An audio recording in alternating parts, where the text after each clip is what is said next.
TO Blaze.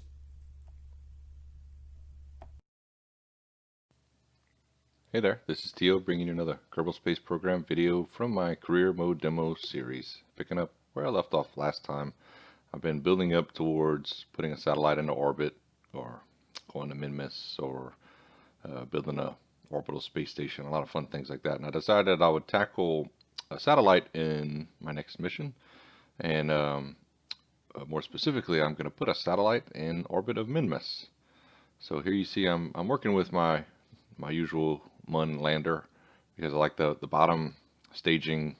All that work has already been done, so I'll go ahead and save that bottom section, and I can just modify the top section of the lander.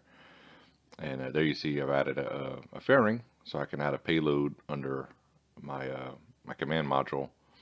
I'll be using Kerbals again. I haven't started using fully robotic vessels yet, and there's a couple reasons for that, and actually this satellite's going to help alleviate one of those reasons. But I'll probably send a pilot and a scientist on this mission, and I can get some science around Minmus while I release my satellite and return those Kerbals back to the Kerbal Space Center.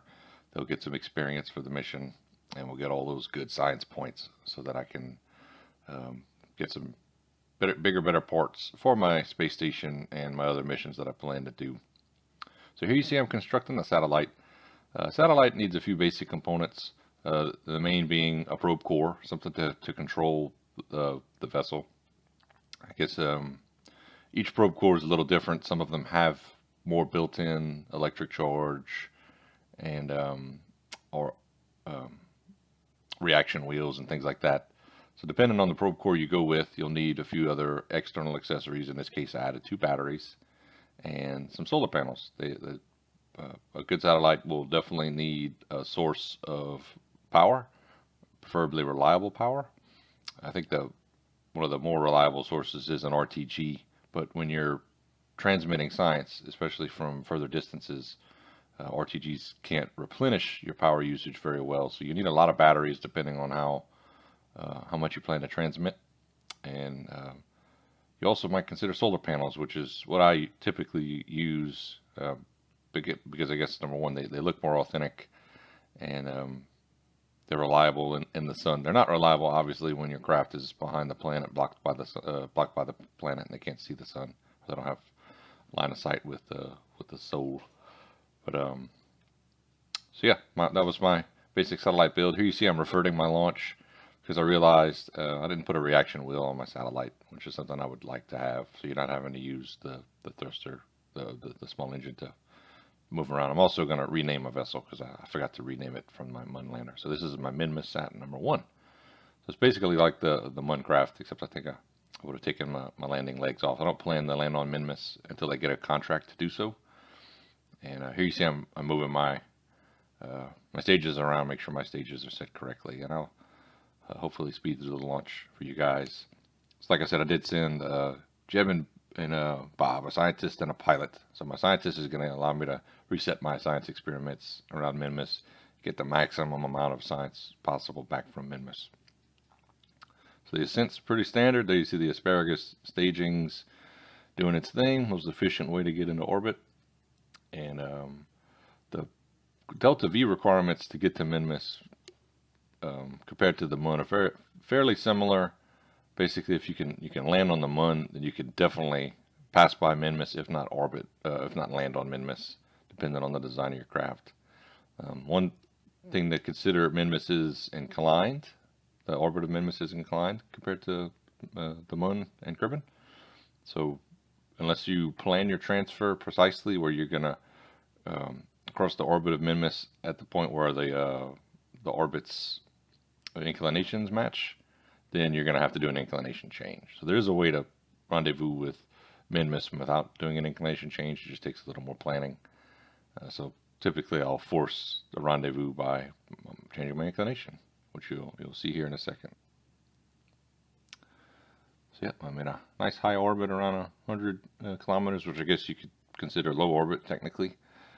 Anything above 70,000 meters is considered orbit. So yeah, 70 to 100 is a good spot for most of my vessels, so I'm not wasting a lot of fuel.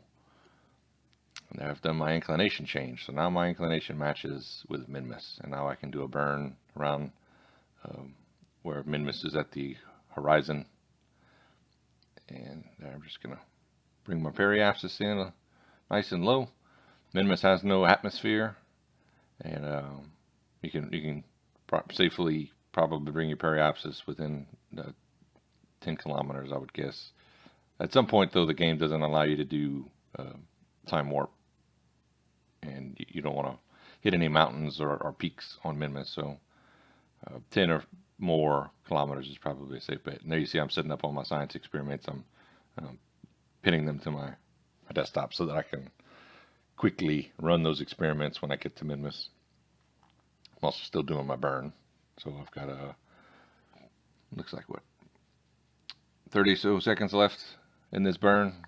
This is a longer burn than going to the Mun by a little bit, not much.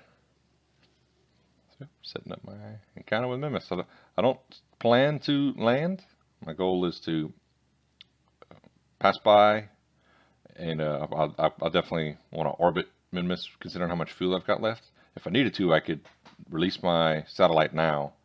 The satellite's got enough built-in fuel that it could circularize its own orbit, but I'll probably circularize my orbit so that my Kerbonauts can get some experience for orbiting Minmus. And there you see Bob's resetting all my science experiments so I can get as much science back as possible. I'll run the experiments from a high orbit, and then I'll run it from a low orbit, transmitting any of the science that's worth 100% back to Kerbin now, so I get some credit for that now. But anything that's not transmitting 100% of the science, I'll take it back with me. And there you see I'm circularizing my orbit, and we've got plenty of fuel. So I can release my satellite now. And because of those strong relays transmitters on the satellite, it's got connection back to Kerbal Space Center directly. And I'll be able to control the satellite. If I had smaller transmitters on the satellite, it might have been inoperable at that moment, because I believe you have to have the right command pod for you to have control of a nearby vessel. So to make the most of my vessels, I sometimes pause a mission in the middle and I'll go look at my contract and see what I can do there. I was receiving a contract to collect green moonstone. Sometimes I'll leave a vessel parked in orbit for a while until I decide what I want to do with it. In this case, I've got a lot of science on board. I do want to return to Kerbin, though I'm not in a huge hurry. I'm also concerned about a rescue contract that I picked up, and concerned about the craft's proximity to the Mun. So I think in this case, I'm going to leave Bob and Jeb on a course to get closer to Kerbin, but not so close that they're not an option if I need them as a backup option to rescue a Kerbonaut stuck in space. Although my preferred option is to send a fresh, empty rescue craft. So for the rest of this video, I'm going to go ahead and rescue another Kerbal from high orbit. I wish it would show you the orbits in the contract window so you'd know whether or not you want to even pick up the contract or not. Because again, it's going to pass by the Mun, and I'm worried the Mun's going to slingshot a poor Kerbonaut, the stranded Kerbonaut, off into space. So I've got a very small window of time to go in and rescue this Kerbonaut. So there's a rescue for one. I basically am using the same bottom and core staging of my previous rescue vessel, but only using it for one Kerbal. So it's should be plenty of fuel to get me where I need to go. There you see I've got some new parts. I'm just doing a couple of adjustments like on the fins. So this is a slightly different rescue mission than a normal low Kerbin orbit, because I don't have the luxury of going around the planet as many times as I need to so that my vessels get nice and close. I'm going to have to force an encounter by matching my orbit with the target orbit very carefully, matching my my apoapsis with some point on the orbit where I'll get as close as possible. I'll get my closest approach, hopefully within 20 or so kilometers. So usually when you're parked in a low orbit, you're not worried about any any other celestial bodies coming and slingshotting anything, you've got all the time that you need. Well, in this case, I don't. The clock is ticking. If I wait too long, he'll eventually rendezvous with the Mun, and who knows where it's going to slingshot him, whether it's going to give him a break or a boost. So I'm just kind of realizing this part in the mission that I don't have quite as much fuel as I would like. There you see a slingshot. I don't know where it's going to spit him out, but he's going to pass by the Mun, and it's going to adjust his orbit, and it could have some crazy effect on his orbit, and I don't want that. So I've got until he reaches the Mun. I've got to beat him to that point. Hopefully, do a successful rendezvous transfer with his little RCS pack, and come back to Kerbin before I rendezvous with the Mun. Because when I do a rendezvous with a vessel, our orbits at that moment are practically matching. So the moment where he's transferring to the rescue vehicle, if I don't change anything, then the rescue vehicle is susceptible to the same risk of passing by the Mun. So there you see, I'm just adjusting my my trajectory so that I'll have the close approach possible. There you see the two little orange indicators. And if there's more than one close approach, the game will show you a second set of a second option. That's the second color, I guess, in that maroon or whatever reddish color that is. So there's two. There's the orange and the dark red. So you typically just pick one, obviously, and in this case it's the orange. So it's not a great approach, but it's close enough. So I'm going to go ahead and do my maneuver, head in that direction, and I'll pick some point on my approach and do a fine-tuning adjustment. And then I'll probably do a fine-tune adjustment multiple times just to get it closer and closer and closer. Again, definitely want to be less than 20 kilometers at that closest approach. I'd like to be less than 5 or even 1 if possible, but it's really, really tough to match and get a close approach like this. It's like hitting a bullet with a bullet.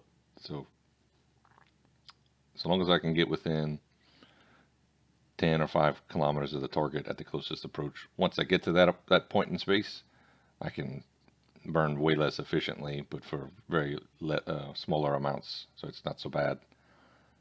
And cancel out our velocity, fly towards the target, and that sort of thing. A typical rendezvous maneuver is from a slightly farther distance. Here's my yet another maneuver, doing a few of these. So yep. Well, another thing I wish the contracts would tell you is the profession of the Kerbinaut you're rescuing. I don't know if this is going to be another pilot or scientist or engineer. Unfortunately, the engineers in KSP aren't very useful in my opinion. They can do a couple things for you. Typically, one engineer on a space station or in an area is enough. Scientists, on the other hand, are worth their weight in gold because they speed up research. They feel like they collect science points. Then scientists are great to have. Pilots are also nice, although once you've got enough parts, you can kind of substitute pilots for automated pilots, probe cores and such. So there we go. Got my Kerbinaut relatively close enough. I'm using his RCS pack to close the distance. I say close enough. Our relative speed was pretty dang high. Was it 200 or 300 meters per second? I didn't notice right when he got out of the craft, but that means we're moving away from each other incredibly fast. And I guess I was just worried about the fuel consumption in my rescue craft that I'm using his RCS pack. But look how much EVA propellant he's got left. He's running low. So I'm using as much of his fuel as possible to cancel out speed, because the little RCS pack on the Kerbinaut is relatively efficient. So there's my next closest approach. You typically wouldn't even do this in the map screen. Once you're close enough to see the craft, you would do everything without the map, but we were drifting apart so much that I decided to be efficient and wait until we crossed paths. So, okay. And here I made a mistake. I was so concerned about running out of fuel that I ran out of fuel on his EVA pack. His EVA propellant is empty. And the problem with that is, it's going to be really tough for me to get him to the door of the rescue craft without it. And the rescue craft has no RCS. So this is going to be a fun attempt to basically hit him with the door of the craft and be controlling the Kerbal at that exact moment so that he can grab the door. So let's see if I can get it on my first pass. He just has to get close enough. Yep, boom, nice. That I was super worried about that once I realized what I'd done. I should have at least left, 5 or 10% of his propellant, because that's all I would have needed in those last seconds to. Oh, and there you see the craft hit its debris. It didn't look like it was slingshotted by the one after all. It was projected to slingshot. So burned to get my periapsis nice and low, and I'm headed back to Kerbal. That'll be the rest of this mission. I've got another Kerbal saved from the clutches of the Mun. I'm ready to go back and collect my science points from my Minmus mission. Now that I know that this Kerbal been rescued, I don't need that backup option from my Minmus craft. I've also got a lot of science points on board that I'm ready to, on that Minmus mission, ready to unlock some more parts. There's some core key parts that you will need for a really good orbital station. Things like the larger docking ports, for instance. If you use the smaller ones, your crafts can tend to behave like spaghetti, which nobody wants. So, yeah, I'm anxious to get on to some other missions. If you got something out of this video, please hit the like button. Leave a comment if you'd like. I hope you did get something out of it. I appreciate you tuning in, and I'll see you next time.